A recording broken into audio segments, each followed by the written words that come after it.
Good evening, everyone. I'm Lucy Kennedy. I'm the moderator for tonight.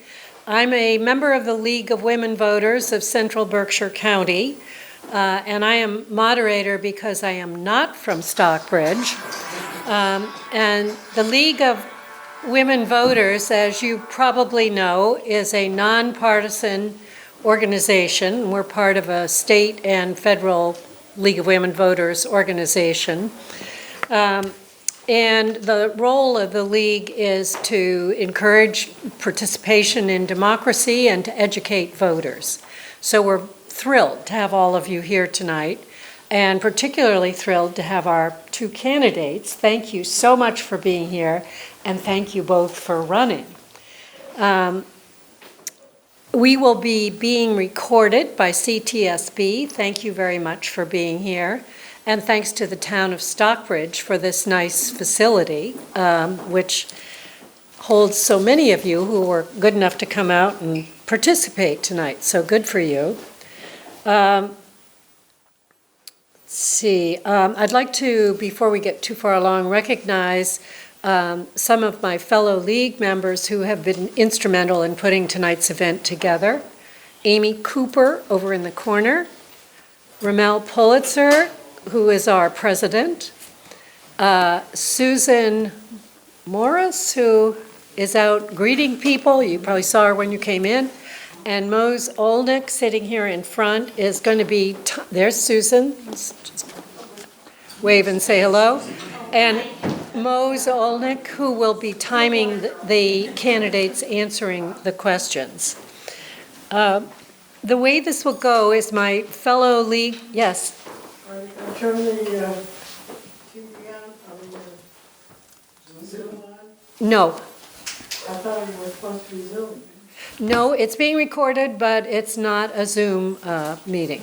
It's being live streamed on 1301. It'll be shown later too, on YouTube. You see it on YouTube. Yeah. And I guess from all the music, it would be good to suggest that people turn their phones off or on silent. The way this is going to go is my fellow League members from Stockbridge developed a series of questions relevant to the issues in Stockbridge, which they've shared with the candidates. So the candidates are familiar with these questions. We also, when we get to about 15 minutes before, we get to 6:45, we'll stop and take questions from the audience. You should have index cards, so you can, if your question wasn't covered in what we're able to ask, please turn in your index cards and we'll take some of those questions at the end. Each candidate is going to have 3 minutes to answer each question. And I will ask that we stay silent until the end, just so we can all hear their answers and get through it all. But I encourage you to, with the exception of, I encourage you right now to give them some applause for being here and for running.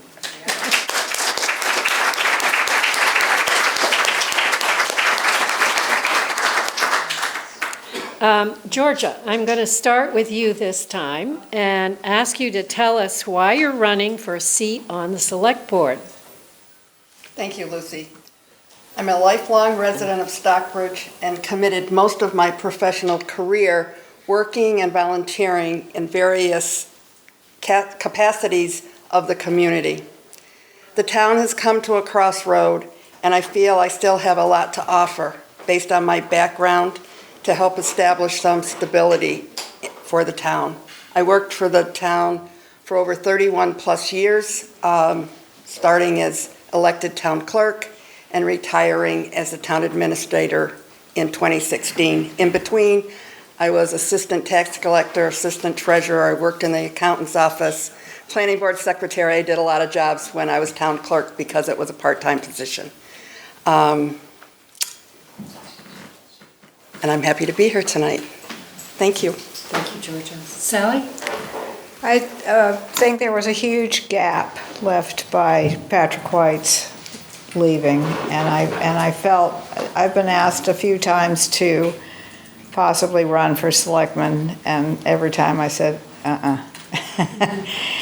But this time, I feel that there are so many challenges that we're facing in town that are really important for our future. We have climate issues, we have infrastructure issues, we have all kinds of different zoning issues that I think we need to look at, some of them related to climate, some of them related to developing a plan for land use and affordable housing, and how do we meld those two things together.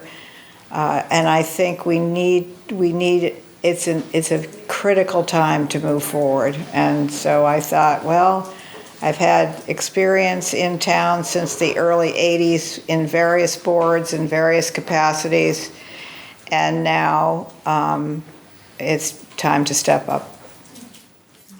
Thank you both. Next question, I'll start with Sally. How would you evaluate the way Stockbridge has tried to balance development with land natural resource conservation? I think so far so good.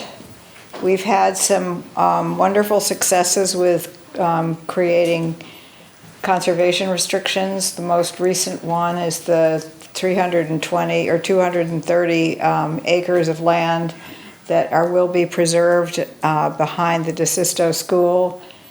No matter what happens to that, those 230 acres will always be preserved.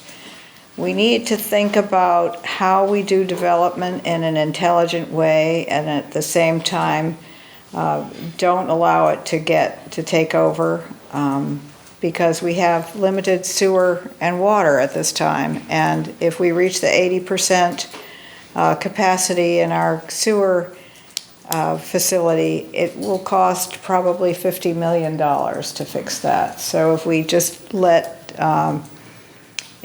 development go unchecked without an overall plan, it will be very expensive, and it will change the character of town, because I think that the additional tax burden will make it so that a lot of our residents can no longer live here. Jorja. What she said. Right. So just one little quick thing before we started. Sally and I both said our answers are probably going to be pretty similar, but different in the way we present ourselves, but it's true, because I feel that Stockbridge has done a good job of balancing development of our land and the protection of natural resources through our zoning bylaws. Just to name a couple, cottage era estate adapted and reuse and rehabilitation bylaw, the conservancy district, the lake and pond overlay district. We adopted the Berkshire Scenic Mountain Overlay District Act, and subdivision regulation and wetland regulations that all help provide for the town's ability to balance maintaining open space and natural resource conservation of our land, but allows for development of parcels within reason. And 44% of our land is in conservation at this point in time. Thank you, Liz. Next question, I'll start with Jorja. Stockbridge is already sharing some public health and emergency services with nearby towns. Are there any other services or functions that you'd like to see shared? Are there any entities that you believe should remain exclusive to Stockbridge? Thank you again, Lucy. Stockbridge, besides sharing what you might not have heard from the question, public health and emergency services, we also currently share a mental health co-responder in the police department with Lee and Lenox. Building inspector services for Lee, Lenox, Great Barrington, and Beckett are also shared. There may be other opportunities in form of public works functions and shared HR positions with neighboring towns, given the need for professional services, but relatively small staff.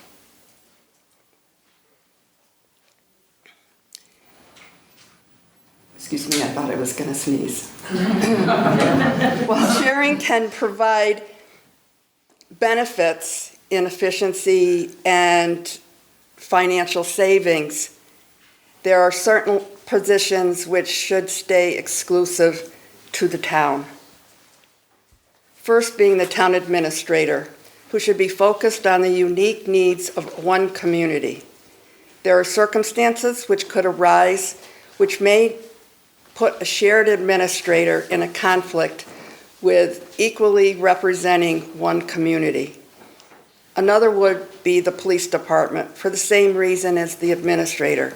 I feel that our police department is a special institution in this town which provides excellent service, customized, tailored to our unique demographics.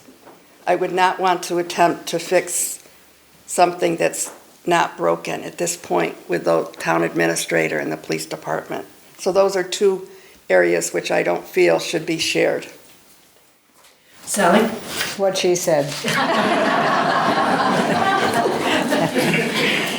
But I also think that we need to prioritize the things that we do share.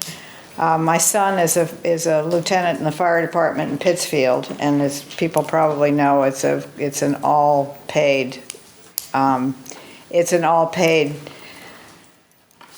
department. And he most of the calls that they go out on are on the big rigs, and it always seemed to me to be, while it's efficient in if they get a call while they're on the calls that they are already partway there, it still is taking that great big truck and taking it out into the public, when they could do something that would be maybe more efficient and of having the EMTs go first. You need EMTs more than you need anything else. He tells me that they have minimal numbers of fires in comparison with the number of EMT calls that they have. And I think that is probably true in Stockbridge to a great degree. We get the occasional call where you really need a paramedic, and that would be something that you could bring in as needed, and maybe not have to take out the big fire engines every time. So that would be one thing. I agree with Jorja 100% that having our own police force is really important. The police, I think it's critical for the police to know the citizens of the town, to know the kid. It was growing up here, as Jorja knows well, there was always a little bit of leeway from when the town kids were being naughty and the other kids were not from town, and how they were treated. And I think that's the way it should be, because I think that gives the police an opportunity to help the kids in the community if they're sort of going in the wrong direction before it gets really bad. So it's important for our police department to know the town. I'm good. Thanks. Thanks, Sally. Sally, we'll start with you on this one. What are your thoughts on including a slot for public comment on every select board agenda? So this is the one-word answer. Absolutely. I think that the select board, the conservation commission that I serve on, the community preservation committee that I chair, and other committees that I also serve on, the Stockbridge Bowl Stewardship Committee and the Campusa Bog Stewardship Committee. I think we need the input from people. We've got really smart people in town who have really good ideas.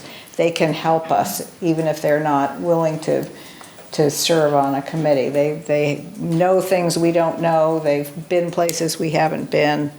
And absolutely, I would welcome public comment always. When I was chair of the Conservation Commission, I put in place an informal session at the beginning of each meeting, where the public can come in and ask questions or make a comment, and I think that should always be the case. Jorja? Yes. Same as Sally. What she said. But what she said.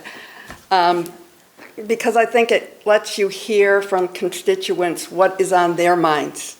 It's an open conversation for future meetings and ideas possibly that could be good for our community. I feel also that individuals should be able to speak on a particular issue which is before the board on the agenda on any of our boards. In general, the select board should make every effort to be available to townspeople on a more regular basis, both in and out of public meetings. It is not a bad thing to be present around town offices on a regular basis, to stay in touch with the daily happenings, and to hear from the residents in a more casual, informal way. This question starts with you, Jorja. Along with 7 other Berkshire towns, Stockbridge has been designated a seasonal community by the state. How would you like to see Stockbridge take advantage of this status?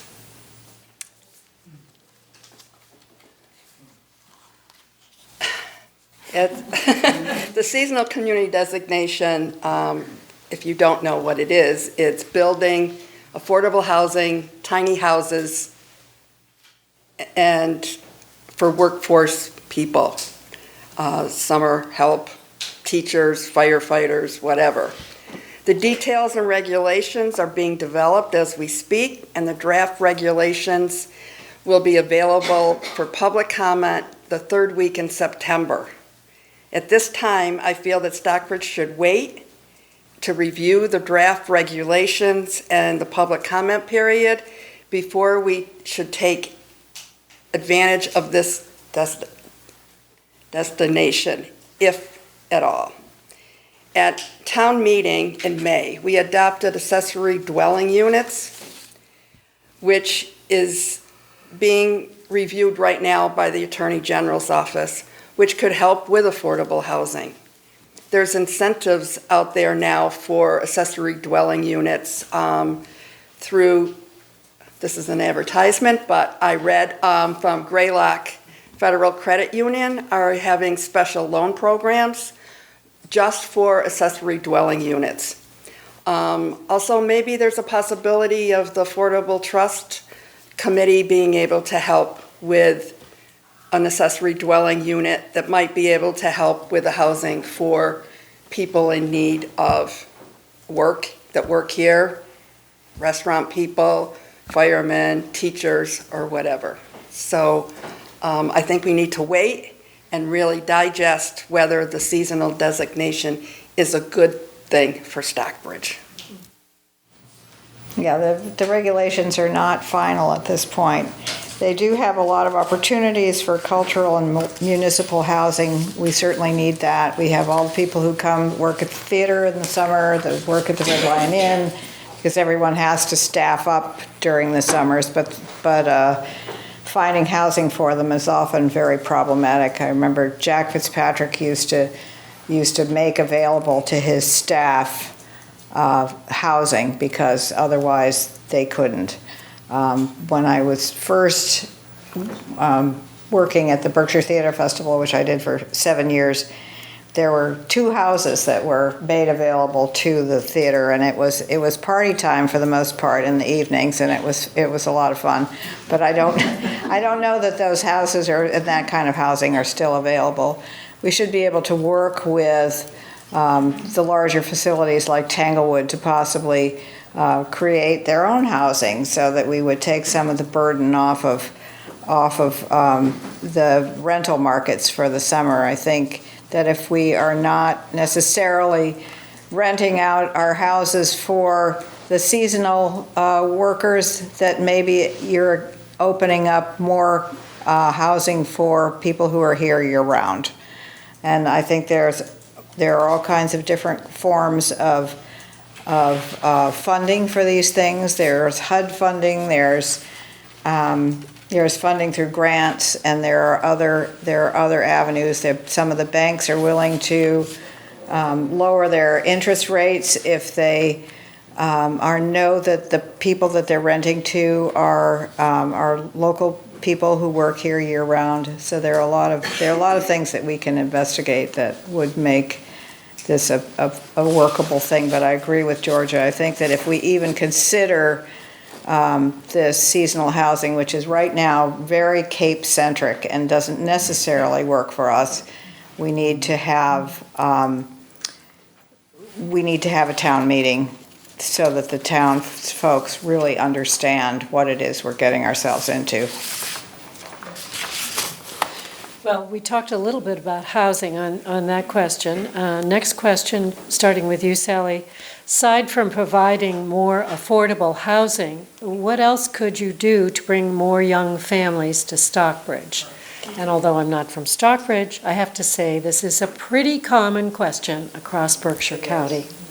And I have to say that without affordable housing, the only thing we don't have to offer young families is the ocean. We have arts, we have theater, we have music, we have education, we have good schools, we have beautiful hiking trails, we have parks, we have a new pavilion, which thanks to Katie Swid is now going to be here this summer, which is going to open up a whole lot of possibilities for people.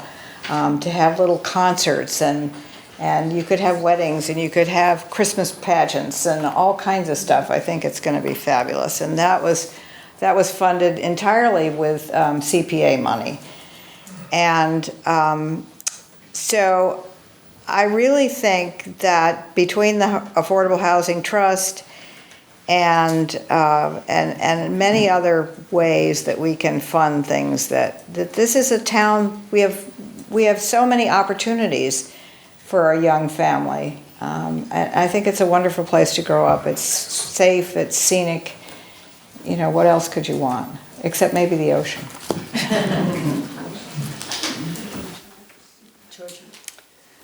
So I totally agree with Sally on that. What she said.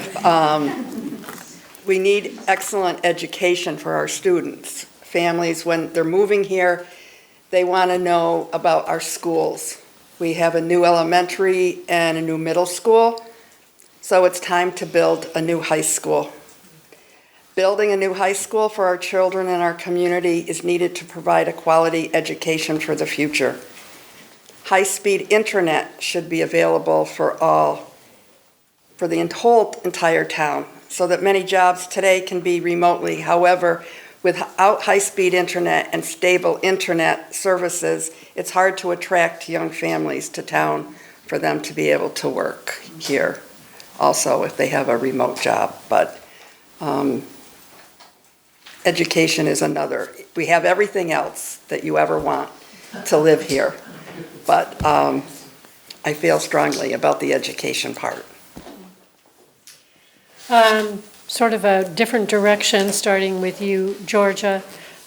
Please share your thoughts on the pilot program, which stands for Payment in Lieu of Taxes, for nonprofit organizations such as Tanglewood and Kripalu and the theaters. Do you think the program worked well? So we have a committee that's been studying a pilot program. The committee is still in the developing stages. They've done surveys, they've done discussions with nonprofits. Not all the nonprofits, but some of them. And so we need to wait to see what they come up with. They're still working on a plan. Our nonprofits bring much to our town. We have to remember that. We're a small community with small commercial area and no real industry. Our plus is tourism. The nonprofits bring tourism to our venues, stores, hotels, restaurants, bed and breakfasts. That's their livelihood. Some of these nonprofits give in lieu of taxes, but others give discounted tickets to Stockbridge residents or free tickets.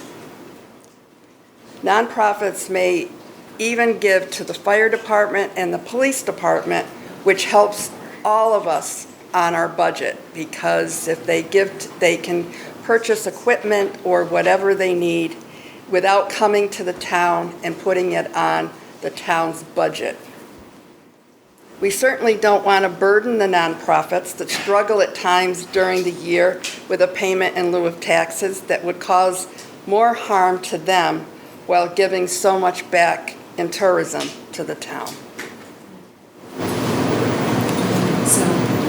Yeah, I've been working at Williams & Sons Country Store on Main Street now, on and off for 40 some odd years. And it's always interesting to me what people say they're here for. We see a real uptick in the business that we have in November and December when the Nomkeg has their winter lights and the pumpkin show. It does make a difference. And so for some of the not-for-profits, the Rockwell Museum and Chesterwood give free tickets to Stockbridge residents, which I think is a great benefit. One of the things we look at when these historic homes come to the CPA for funding is what is the benefit to the town. And in some cases, we are not permitted to fund what they're asking for because they don't have they have run afoul of the anti-aid amendment. And so if they do have a benefit such as free tickets or reduced tickets or some kind of special accommodation for Stockbridge residents, I think that's a wonderful thing. I would agree with Jorja that burdening them with taxes that sometimes some of them can afford and some of them can't. And I think that they need to search their own consciences as to whether they can afford it. And if they can, certainly they do use the services of the town, and it's important for them to give back in whatever way they can, whether it's donated services or whether it's actual money. Kind of a change of subject again. Sally, starting with you. This is a climate change question. Last November, during a period of drought, there was damaging wildfire on East Mountain in Great Barrington. Due to climate change, we can only expect to see more weather extremes and events, such as severe hurricanes, floods, heat, waves, and droughts. They didn't mention grasshoppers, but what can Stockbridge do to better prepare for conditions like this? I think it's important for Stockbridge to look at their zoning, among other things. I've been saying for years, till I've driven the people on the Conservation Commission absolutely nuts, that we need to look at how we zone for septic systems. If we allow, we've seen the flooding in various places that possibly could have been prevented if they had been a little wiser about where they built. I think Stockbridge needs to, the buffer zones, what we now protect as buffer zones. If we allow septic systems to be put into those areas, I think we're setting ourselves up for a disaster in the long run. I've spoken to the chief, and he assures me that they have ongoing education, both online and in person, for all the fire services and EMTs and the rescues during an emergency.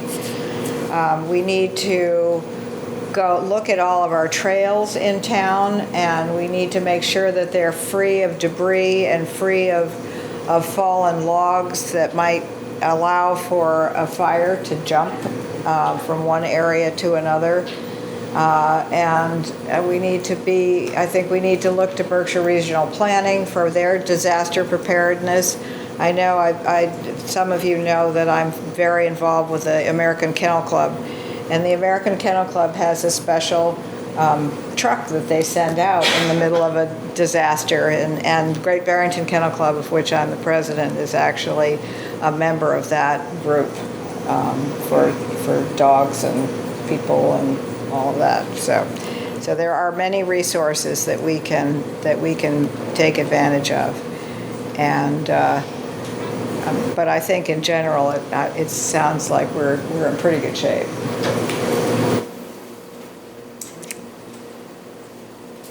Stockbridge has long maintained a natural hazard mitigation plans and participated in municipal vulnerability plan programs, both of which have provided opportunities to increase our community's resiliency through thoughtful planning and with grant opportunities for infrastructure upgrades and other mitigation projects.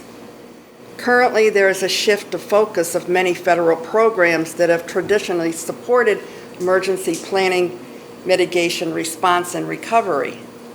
As such, more of the burdens will fall on the shoulders of local jurisdictions.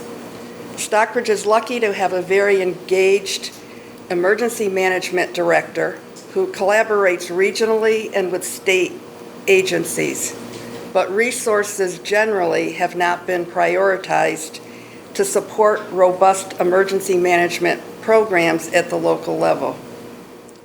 While there have been recent efforts to establish a disaster relief program at the state level, individual communities need to invest more in planning and preparedness, particularly public education and engagement to help citizens prepare themselves. In addition, our zoning bylaws, building codes, and conservation restrictions must constantly be reviewed with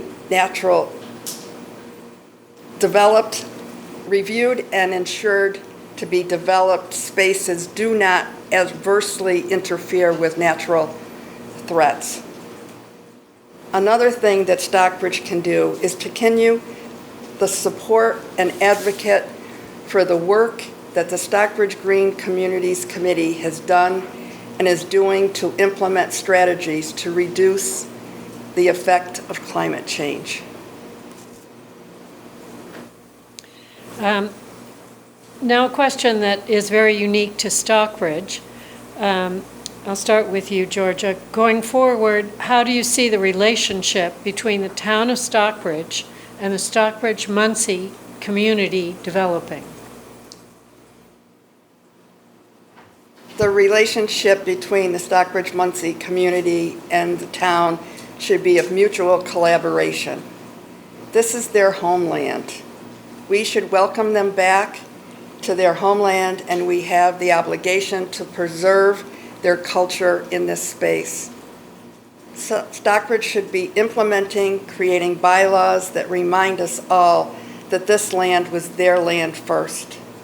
We need to protect and consider when digging to have their preservationists be on site before a shovel hits the ground. We need to be considerate of their heritage going forward, and for the Stockbridge-Muncie community should have a hand in directing how that happens. What she said.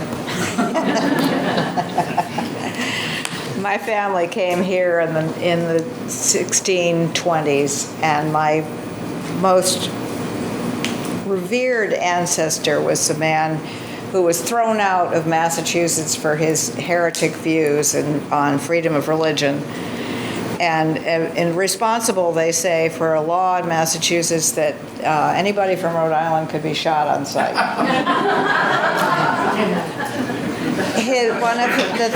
One of the things that he prioritized in his life was to learn that he was living with the Narragansett people, and to learn their language and to live in harmony with them.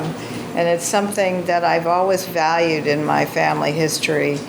And I remember for such a long time that there was the picture up here of that Norman Rockwell did of the founding of Stockbridge, where the natives were in equal partnership with the local dignitaries, and that to me has always really meant something, and it means something to me still.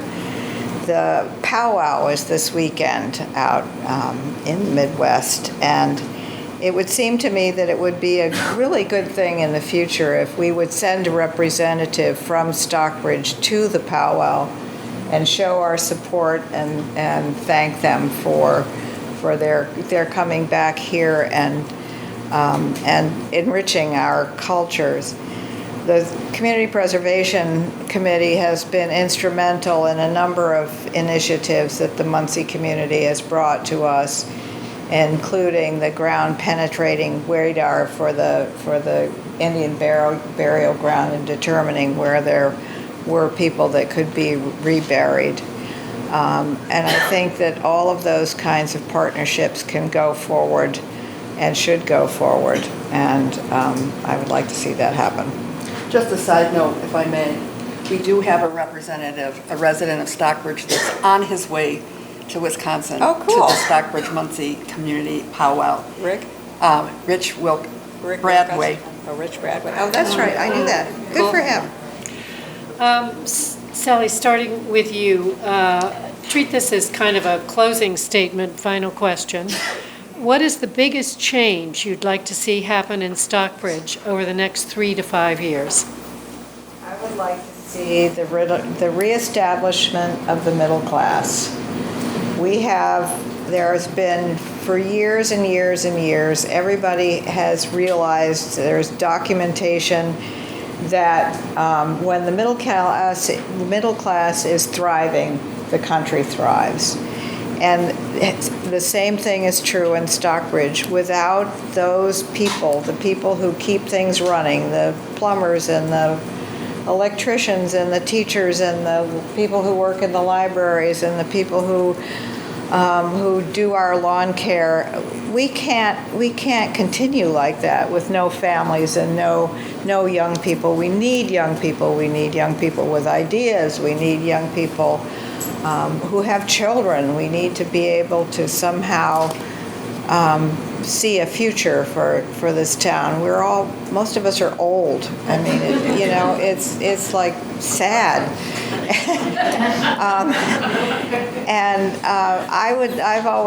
I have this picture of a neighborhood housing where you develop maybe a cul-de-sac where there are 5 or 8 houses that people who work and live in Stockbridge can live and have a little playground in the middle and a soccer field and when they get older, these people are their friends forever, like us. And, because those connections that, like having with Jorja and Rick Wilcox and so many other residents of towns that I still see here, Jim, and, that I've known all my life, and I really value those people even if I don't see them every day. And I think that that's the heart of Stockbridge. It's Norman Rockwell's vision for Stockbridge. And I think you can have that without stagnating and miring in the past. You need that pathway also to go forward.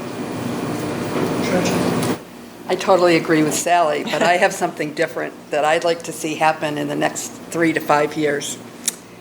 And I would like to see us change our bylaw to create a 5-member board of selectmen. Yes.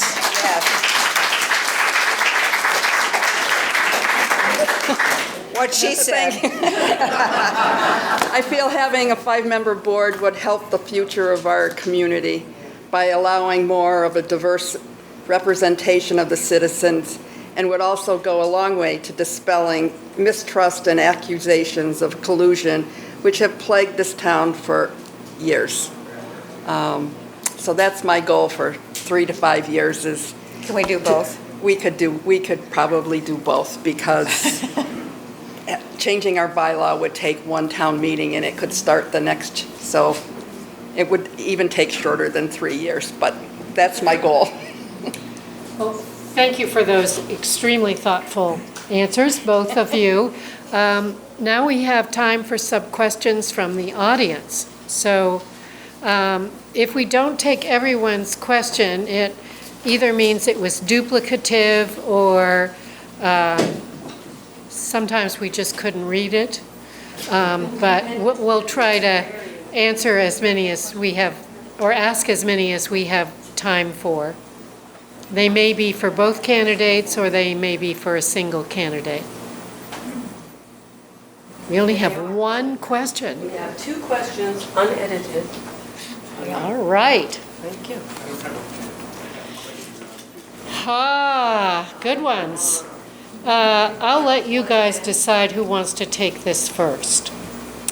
Do you think there should be a traffic light in town?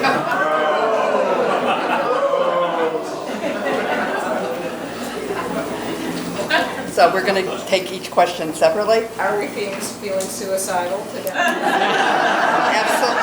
Well, maybe, but I absolutely do not want a traffic light in the town of Stockbridge. I've lived here all my life. People just need to slow down and look at the beautiful area around them as they're going through our main street. And just let the next person go. Just wait a few seconds. We don't need a traffic light. What she said. All right, you guys are amazing. All right. Given the importance of funding affordable housing, how will this be accomplished without increasing property taxes or cutting services? We already have the Affordable Housing Trust as part of the DeSisto deal. Thank you, Patrick. There's an additional $500 and some odd thousand that's being added into that Affordable Housing Trust. That can be used to help people with down payments. It can be used for any number of creative ways to make sure that people have housing. We have to be very worried about the upcoming expenses that we have. We have the bridges, we have the school, and if we aren't smart about development, we're going to end up having to do an additional sewer system, which is just going to put our taxes out of sight. It's going to cause many people to be unable to afford to live here. And so there are HUD grants. There are banks who will lend money based on the fact that you are a working person in a town, where they'll lower the interest rates for your mortgage. There are creative ways to do that, and I think we need to use all the resources that we can get our hands on to see what we can do to make that happen. Absolutely. It was great that we established the Affordable Housing Trust to be able to help with this. And now there's other items coming through, like the banks and so forth. The cost of building is high with what's happening all over with the tariffs, but we have to just figure it out. Before I allow you to applaud your excellent candidates, I want to remind you to vote now that you've taken all the trouble to come out tonight, and you should give yourselves an attaboy for that. The special election, which is to fill the seat until May, when the candidates are free to run again if they wish for the regular 3-year term. But the special election for the seat from now until May is August 26th from 8 to 6:30, 50 Main Street at the Senior Center. And the deadline to register is 5 p.m. August 15th. The deadline to request a vote by mail or absentee ballot is at 5 p.m. August 18th. So with that, I will encourage you to give a big hand to our candidates. Thank you, ladies. Great job. Great job, both of you. Really good.